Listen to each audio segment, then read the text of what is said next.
Hello, I am Shanna Smith, and I will be sharing my case study for our supervision and evaluation of school personnel class.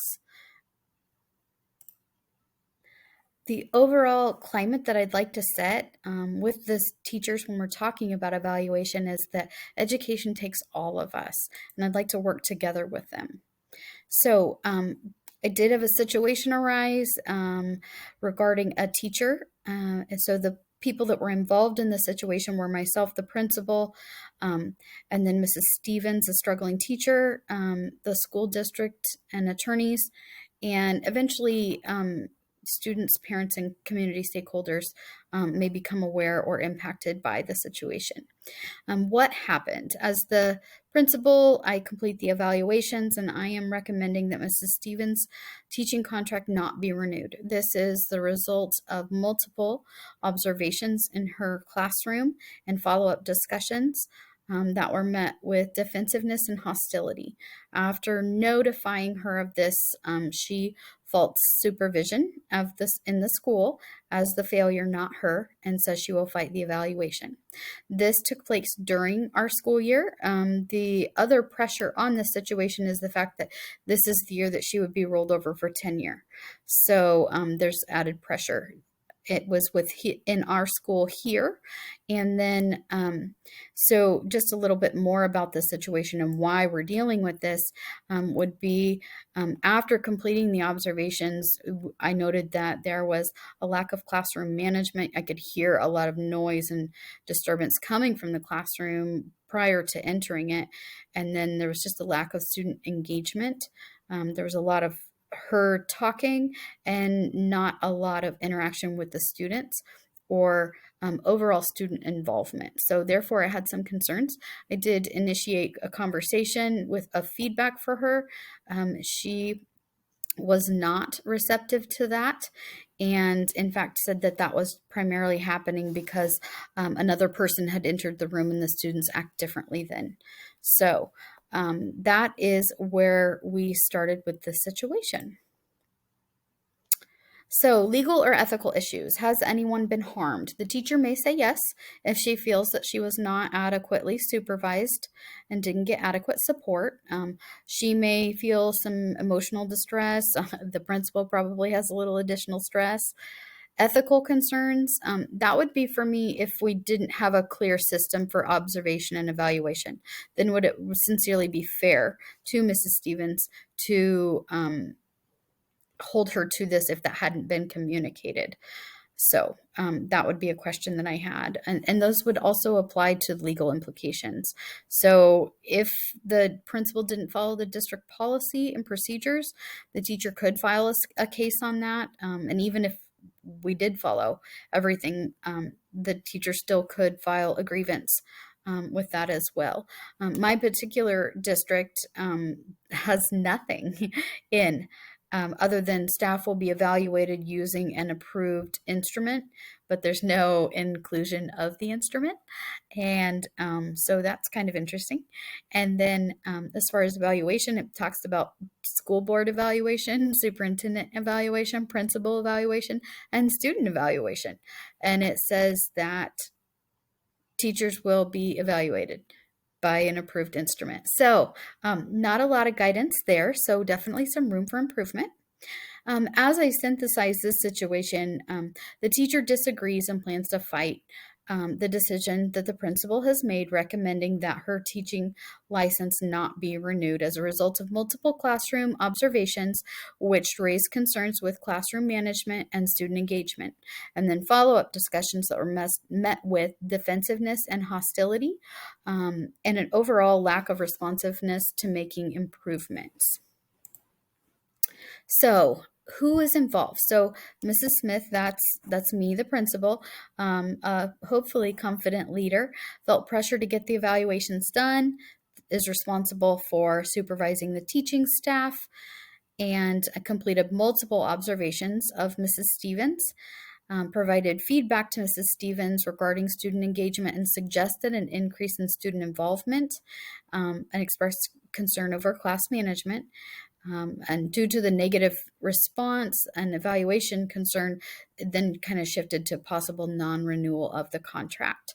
Mrs. Stevens disagreed with the feedback, so I did go ahead and go and do another observation in hopes that maybe I did have it wrong.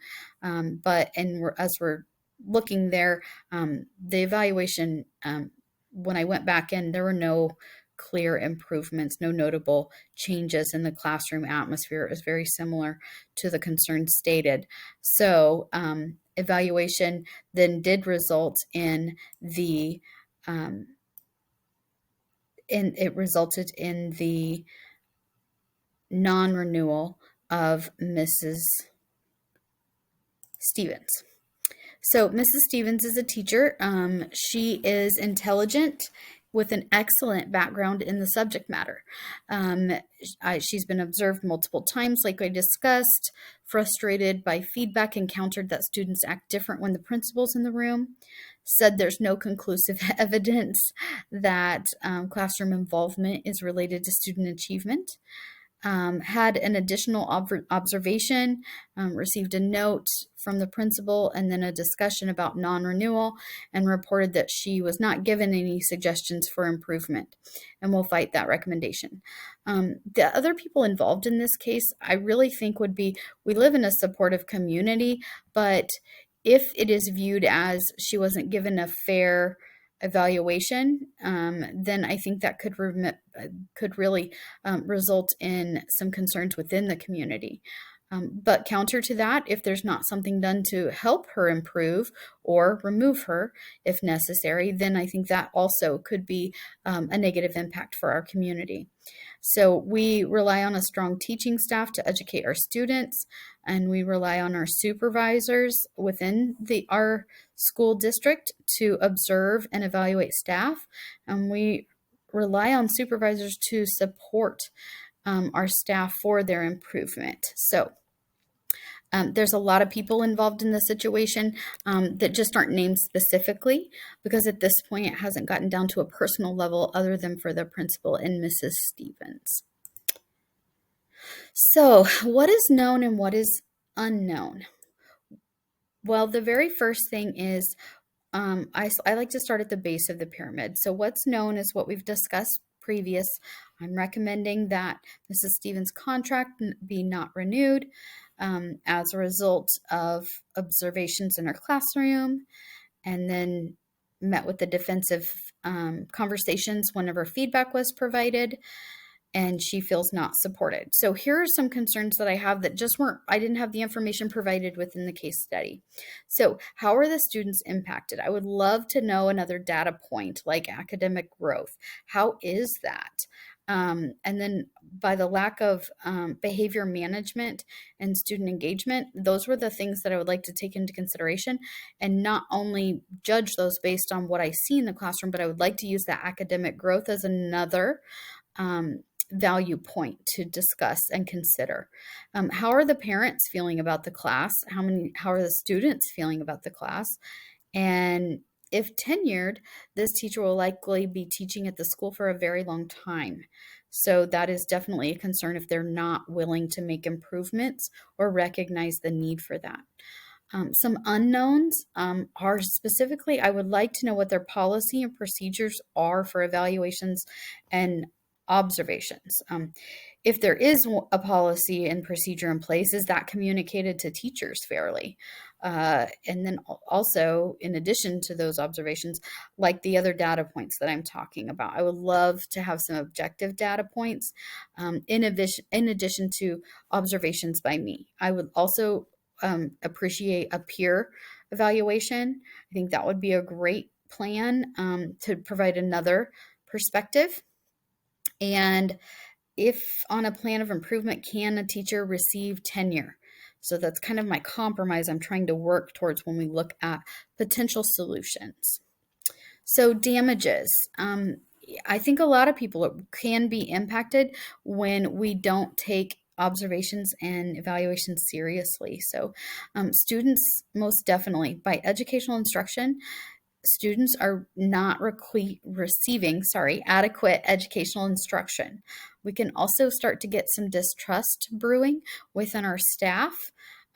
If they maybe are agreeing with Mrs. Stevens or there's an unknown with Mrs. Stevens, any emotional distress, maybe if the principal, if this is wearing on them over time, or for Mrs. Stevens, or really the stakeholders, just because there's this kind of disgruntled atmosphere, and that can kind of start to wear on people over time. It can create some cracks in the foundation, and kind of have a negative impact on school culture overall. And there could be other damages like attorney fees, things like that. Areas for growth, I think we need to have policies and procedures for evaluation and observation. Those need to be communicated with staff. We need to have a support system for our teachers to help them improve in the areas that they're struggling in. And we need to ensure stakeholders from all the different areas, and that they're going to be considered and included when we're making these decisions on how to update our policies and procedures.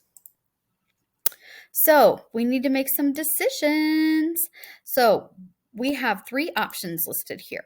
And of those 3 options, we have option A, B, and C.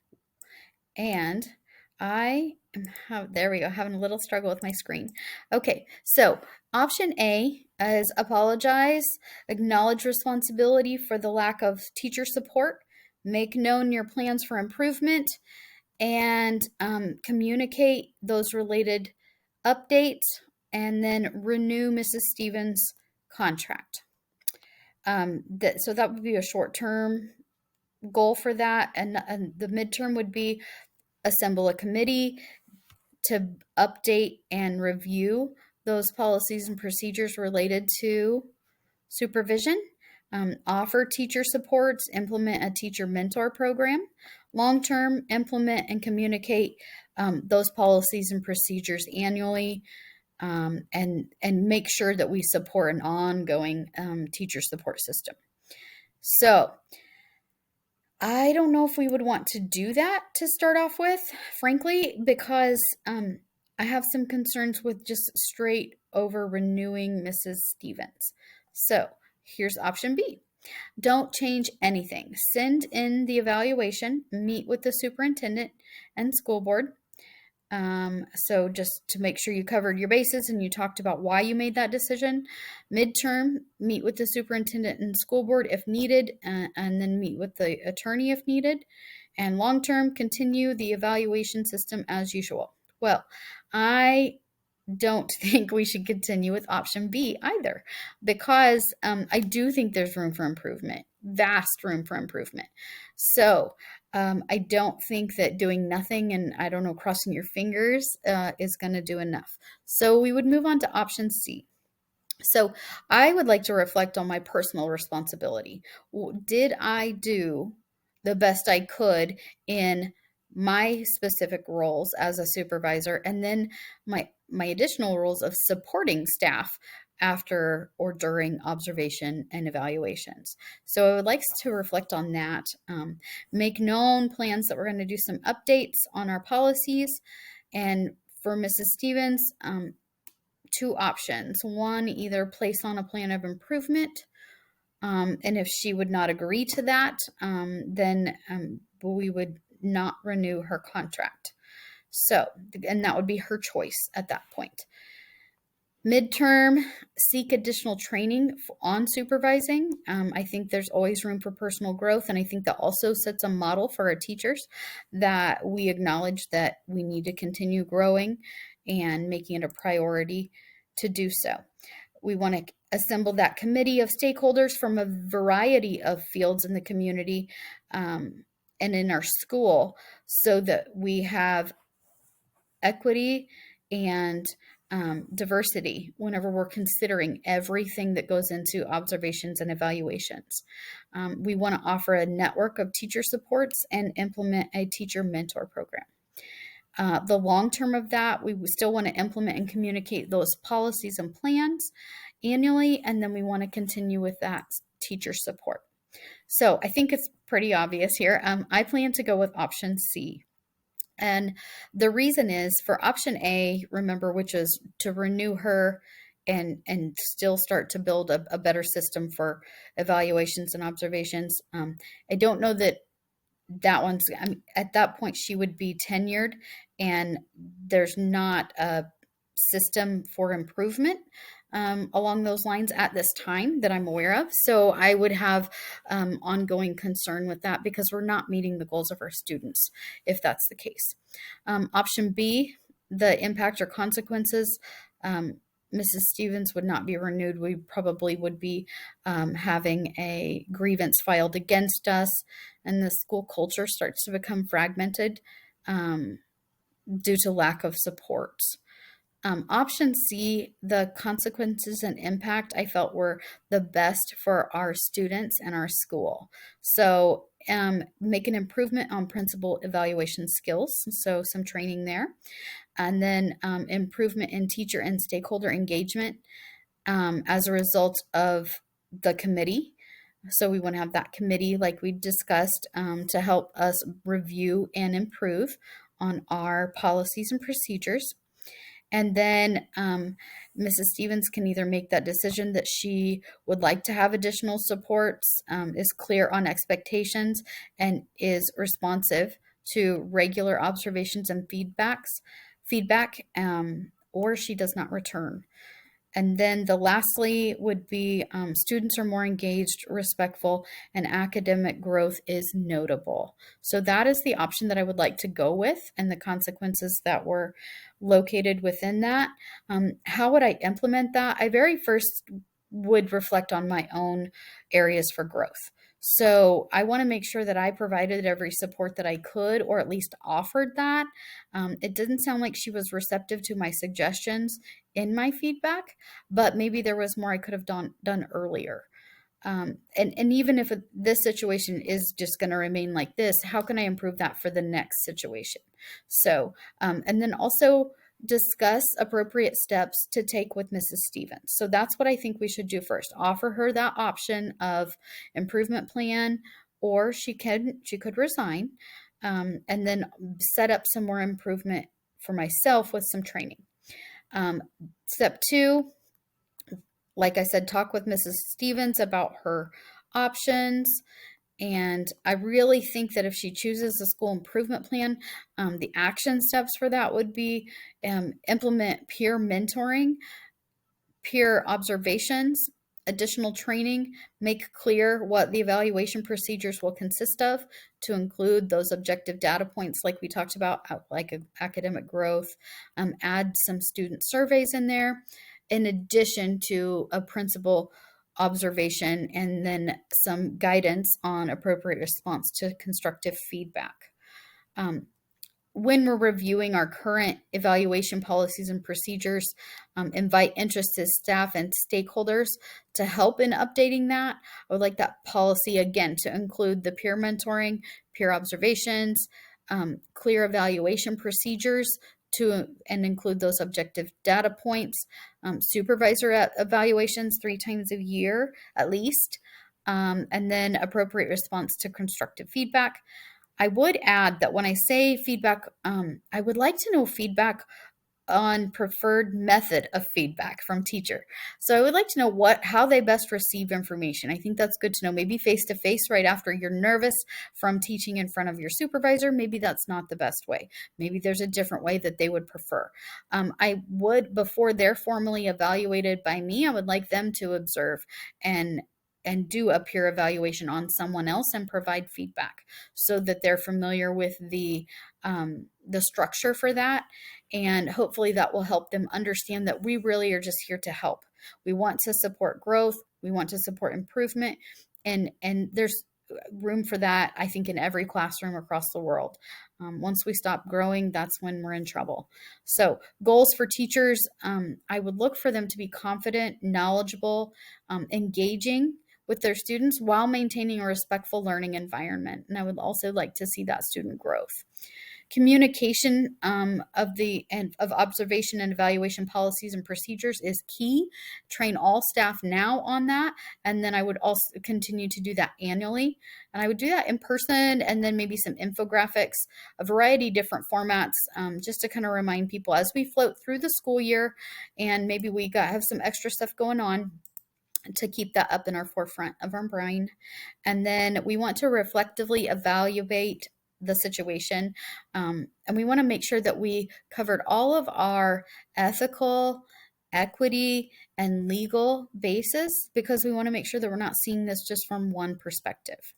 We need to make sure that this is a good, positive situation for as many people as possible, primarily our students. So we may have to have some uncomfortable conversations with adults if that means improving education for our students. As I reflect here, I think that evaluations probably is one of the more stressful areas of a principal's position. Although I think I've said that on almost every situation that we've come up with in these different classes for case studies. I would encourage conversations between administrators and teachers on a regular basis. It does not have to be just during observation. Ask for feedback. I love it when people just voluntarily, hey, do you think I could do something different here? I think that's when we find those little nuggets of growth. And I think that's amazing. So I also would like to research additional strategies and trainings for self and teacher growth, build a network of supports for teachers. And that may be in physical resources, articles, things like that, but it also could be that network of peer support with your peer observations and your peer mentoring. I would like to review, like I said, those resource sources, and make sure that our resources are effective and our strategies are effective, and then review that annually. We also need to look at what are some non-monetary rewards for teachers that are focusing on personal growth or promoting a growth mindset within their classroom and then modeling it. And I think we need to also make sure that we're regularly reviewing our policies and guidelines with staff to make sure that everyone understands and promote those open, fluid conversations. So it's always easy in hindsight to look back and say, oh, this is how I would do it. But I really appreciate this opportunity to kind of flash forward. In response to some of the prompts that were provided, how would I promote current and future success of each student, which is our standard here, building professional capacity? Equity, inclusiveness, and professional learning, I think, are key. This assignment required a lot of deep thought for me. We have to have action steps and we have to have leadership skills, even in uncomfortable conversations. So all of these are important to be a building leader, to make sure that we're creating a school culture that is supportive and growth oriented. And we need to lead by example. And that might mean reflecting and noting that there's room for improvement on our part as well. And taking steps to make sure that teachers see that we care and we're not there just to, oh, you're not doing this correct. We're not just to point out any areas of struggle, that also we'd like to celebrate areas of success and support areas of struggle. So kind of changing that mindset related to observation and evaluation. And then as we look a little further here, how did I evaluate and develop the systems for supervision to promote school improvement and student success?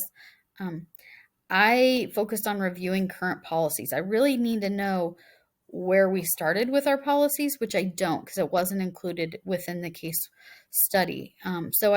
If that's not in place, like for my current district, it's not. So I would create a group of stakeholders. I'd invite whoever wanted to participate. That way we could have multiple perspectives and make sure that we're representing all of our populations. I want to include our SPED staff. Maybe their evaluation process looks different. I'm not sure. So we need to think about some of those things, and we need to make sure that we communicate. We need to be transparent. I don't think it's fair to hold someone to an evaluation standard that they weren't aware that they were going to be evaluated against. So I think it's important to make sure that we do that. We have to be able to navigate difficult meetings. And I know that is not an enjoyable part of the job, but I also think that we need to outline a plan and move forward for the sake of the students. So outline the plan, have the discussion, and move forward. But even if it's uncomfortable, if it's in the best interest of the students, then it is worth our time and energy in doing, even though we might rather not have that conversation. So thank you so much for your time. I've enjoyed working with you this semester, and I'm sorry it's so long. Have a great spring break.